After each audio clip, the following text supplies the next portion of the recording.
देखिए, जो हमने कहा था वही बात हमने हाई कोर्ट के सामने भी रखी है। हमने कहा कि हाई कोर्ट के निर्देश के आधार पर हमने अपना यूनियन कार्बाइड के संबंध में कचरा शिफ्ट किया था और जैसा भी कहा कि वहाँ की जनभावनाओं को, वहाँ के बाकी सारे पक्षों को अपनी बात भी कोर्ट में सुनने का मौका मिलना चाहिए। माननीय उच्च न्यायालय ने इस बात को माना है और 6 हफ्ते का समय देते उन्होंने कहा कि बाकी सब पक्ष को भी सुन करके फिर वो आगे अपना निर्णय देने वाले हैं।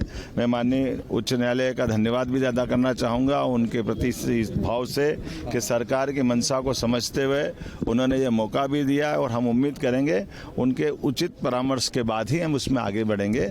मैं एक बार फिर न्यायालय पे हम सबकी आस्था है और उसका ये परिणाम हमारी आशा अपेक्षा के अनुसार आया है। मैं क्षेत्र के लोगों से कहना चाहूँगा कि आप अपने अपने पक्ष में, अभी आपके पास समय है, अपनी बात करके आप भी न्यायालय के सामने विषय ला सकते हैं। लेकिन न्यायालय आखिरकार हमारे सबके लिए आस्था, श्रद्धा और विश्वास का केंद्र है और सरकार हमेशा न्यायालय के निर्णय के परिप्रेक्ष्य में आगे कदम बढ़ाती है। देखिए, जो हमने कहा था वही बात हमने हाई कोर्ट के सामने भी रखी है।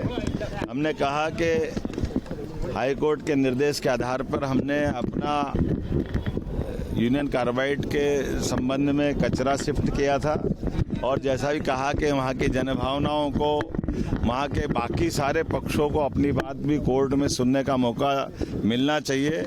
माननीय उच्च न्यायालय ने इस बात को माना है और 6 हफ्ते का समय देते उन्होंने कहा कि बाकी सब पक्ष को भी सुन करके फिर वो आगे अपना निर्णय देने वाले हैं। मैं माननीय उच्च न्यायालय का धन्यवाद भी अदा करना चाहूँगा उनके प्रति इस भाव से कि सरकार की मंशा को समझते हुए उन्होंने ये मौका भी दिया है और हम उम्मीद करेंगे उनके उचित परामर्श के बाद ही हम उसमें आगे बढ़ेंगे।